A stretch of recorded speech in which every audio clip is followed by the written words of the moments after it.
Halo anak-anak, jumpa lagi bersama Ibu dalam mata pelajaran IPAS SMK kelas 10. Pada pertemuan kali ini kita akan membahas tentang bab 1, yaitu makhluk hidup dan lingkungannya. Untuk di bab 1 ini terdiri dari beberapa subbab atau bagian, yaitu ada 3 yang terdiri dari 1 ekosistem, 2 interaksi dalam ekosistem, yang ketiga pola interaksi manusia dapat mempengaruhi ekosistem. Nah, untuk pertemuan kali ini kita akan lebih banyak membahas subbab yang pertama, yaitu tentang ekosistem. Bagaimana anak-anak? Semoga kalian siap menerima materi yang akan Ibu berikan. Semoga semua dalam keadaan sehat, tetap berada pada protokol kesehatan untuk masa pandemi ini. Baik, kita mulai dari yang pertama, yaitu tentang ekosistem. Adapun tujuan pembelajaran yang akan kita harapkan atau kita lakukan dalam pertemuan kali ini adalah yaitu 1, bahwa siswa memahami tentang makhluk hidup. Yang kedua, siswa memahami tentang ciri-ciri makhluk hidup. Yang ketiga, siswa memahami pengertian dari ekosistem. Yang keempat, memahami tingkatan organisme dalam ekosistem. Dan yang kelima, memahami komponen daripada ekosistem. Dan terakhir adalah memahami macam-macam ekosistem. Kita mulai dari yang pertama, apa itu pengertian daripada makhluk hidup?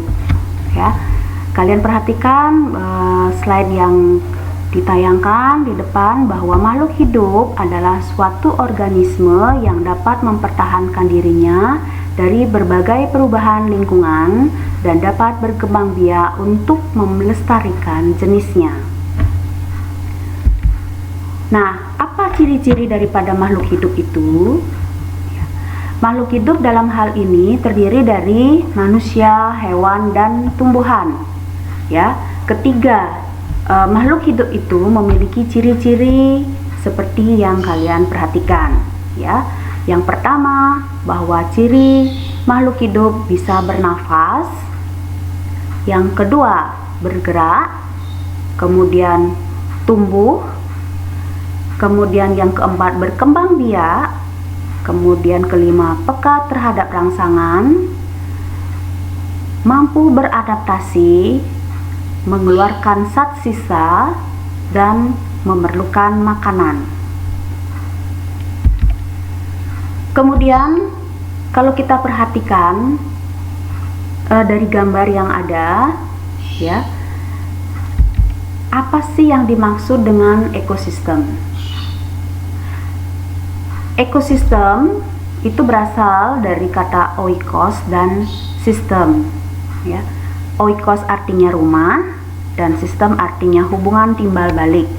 Jadi ekosistem itu adalah suatu sistem lingkungan yang terbentuk dari hubungan timbal balik antara makhluk hidup dan lingkungannya. Jadi di sini bahwa makhluk hidup yang terdiri dari manusia, hewan, dan tumbuhan itu tidak bisa lepas atau tetap bergantung kepada lingkungannya. Ya, seperti gambar di depan hadapan kalian, bahwa di makhluk hidup itu yang kelihatan ada capung, kemudian ada hewan, ada kodok, kemudian lingkungannya ada cahaya matahari, ada udara, ada air, dan sebagainya. Jadi antara makhluk hidup dan lingkungannya ini memiliki hubungan timbal balik yang tidak bisa dilepaskan. Nah, itulah yang disebut dengan satu ekosistem. Setiap komponen dalam ekosistem itu memiliki fungsi dan peran sendiri-sendiri atau masing-masing, tidak bisa memiliki terlepas-lepas. Ya. Kemudian selama masing-masing mampu berfungsi, maka keteraturan dalam ekosistem akan terjadi suatu keseimbangan. Ya, kapan keseimbangan itu terjadi? Apabila masing-masing mampu berfungsi, berperan dengan teratur dan tetap terjaga, maka keseimbangan dalam ekosistem akan terjadi. Ya, keseimbangan dalam ekosistem ini bersifat dinamis, tidak statis ya, atau labil, dapat berubah-ubah, baik itu secara alamiah maupun dibuat oleh manusia.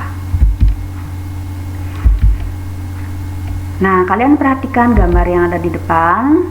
Kita ambil misalnya di rawa, kemudian di sungai dan akuarium. Nah, itu adalah contoh ekosistem ya. Ekosistem rawa itu berbeda dengan ekosistem dari sungai, berbeda pula dengan ekosistem akuarium yang dibuat oleh manusia, tetapi masing-masing memiliki keseimbangan sendiri-sendiri. Jadi namun demikian, keseimbangan dalam tiap ekosistem alami akan bersifat homeostatis. Artinya, sistem yang ada dalam ekosistem tersebut mampu menahan terjadinya perubahan yang drastis. Walaupun mungkin keseimbangan baru yang terbentuk kualitasnya tidak sebaik sebelumnya. Nah, artinya di sini seperti tadi, ekosistem rawa dan ekosistem sungai akan lebih bersifat homeostatis. Itu artinya mampu menahan lebih kebal atau terhadap perubahan yang drastis ketimbang dengan ekosistem akuarium. Oke anak-anak, untuk tingkatan organisme dalam ekosistem itu terdiri dari, ya coba lihat gambar yang ada di depan. Ada gambar gajah, ya ada 1 ekor, ada 3 ekor, kemudian gajah di dalam satu tempat dengan binatang lain dan tumbuhan. Kemudian terdiri dari apa saja tingkatan organisme itu? Kita mulai dari individu. Individu adalah organisme tunggal, yaitu contoh seekor hewan. Nah, dalam hal ini adalah seekor gajah, ini namanya individu. Kalau manusia, seorang manusia. Kalau pohon, sebatang pohon. Nah, ini satu pohon, ini gambarnya, itu adalah individu. Kemudian lebih meningkat dari individu, kumpulan individu ini digabung dalam satu tempat tetapi sejenis, itu namanya populasi. Kemudian contohnya apa di sini? Dalam sebuah danau ada sekelompok ikan nila, populasi pohon jati di hutan. Kalau gambar ini ya populasi rumput bisa. Terus komunitas. Setelah individu populasi ada komunitas yang ketiga, kumpulan populasi yang hidup dalam satu tempat tertentu. Misalnya dalam kolam, ada kolam ini misalnya ada ikan air tawar, ada ikan nila, ada sekumpulan teratai, ada sekumpulan ganggang hijau, ada juga sekumpulan katak. Itu komunitas, kumpulan dari beberapa populasi. Yang keempat itu ada disebut dengan ekosistem. Kalau ekosistem ini kesatuan komunitas dengan lingkungan hidupnya, saling berinteraksi. Berarti di sini komunitas ikan dengan udara, air, tanah, dan sinar matahari. Yang berikutnya ada bioma. Kalau bioma, area tanah yang luas berdasarkan iklim serta tumbuhan dan hewan yang ada di sana. Contohnya bioma gurun, padang pasir, ada tundra. Nah, yang paling tinggi tingkatannya adalah biosfer. Biosfer itu adalah semua ekosistem yang ada di bumi beserta atmosfernya. Oke. Itulah tingkatan-tingkatan yang ada di dalam organisme. Nah, sekarang apa saja komponen penyusun daripada ekosistem? Kita lihat gambarnya. Ada 2, yaitu komponen abiotik dan komponen biotik. Nah, apa itu komponen biotik dan abiotik? Komponen biotik adalah komponen yang terdiri dari makhluk hidup sebagai penyusun ekosistem. Sedangkan abiotik adalah komponen yang terdiri dari makhluk tak hidup. Nah, seperti gambar ini, contohnya apa saja yang termasuk komponen abiotik dan biotik? Ada CO2, ada O2, ada sinar matahari, ada H2O. ya. Ada tanah, ada batu, itu termasuk abiotik. Sedangkan kalau biotiknya dari gambar ini ada tumbuhan, ada manusia. Nah, komponen biotik ini terdiri dari autotrof, dilihat dari bisa atau tidaknya menghasilkan makanan. Ada dua komponen biotiknya, yaitu autotrof atau autotrofik dan heterotrof atau heterotrofik.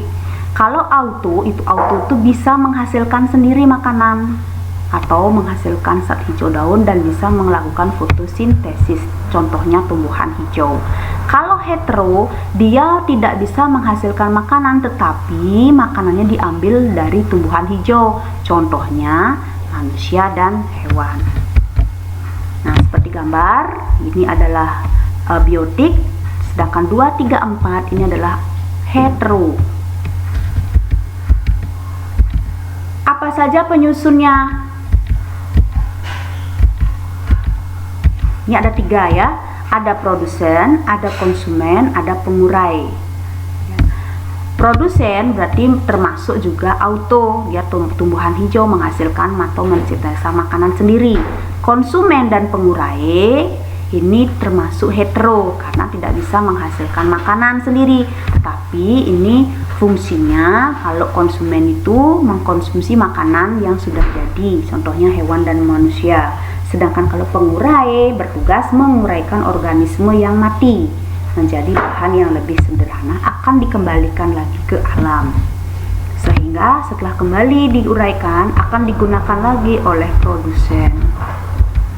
Ini contohnya bakteri dan jamur, itu untuk pengurai. Lihat gambar yang ada. Nah, ini contohnya. Ini produsen, ini kucing dan tikus dan kucing adalah konsumen, dan ini adalah pengurai.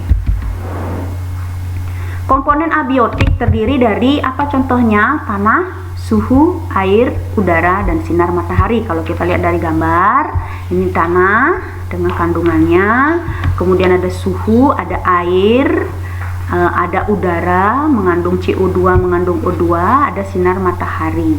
Oke. Kemudian apa saja macam-macam ekosistem? Ekosistem itu terdiri dari 3 jenis, yaitu ekosistem akuatik atau air, ekosistem terestrial atau darat, dan ekosistem buatan. Nah, ekosistem air itu adalah ekosistem yang berada di dalam air. Contohnya ekosistem air tawar, air laut, estuari, pantai, sungai, terumbu karang, laut dalam, dan lamun. Sedangkan ekosistem terestrial atau darat terdiri dari tundra, karst, hutan hujan tropis, hutan gugur, taiga, sabana, padang rumput, dan gurun. Sedangkan ekosistem buatan ini adalah dibuat oleh manusia, terdiri dari bendungan, hutan jati atau hutan pinus, agroekosistem, sawah irigasi, perkebunan sawit, pemukiman, dan mungkin juga ekosistem yang ada di ruang angkasa. Oke, itu penjelasan dari Ibu dengan beberapa tujuan pembelajaran dari awal sampai akhir.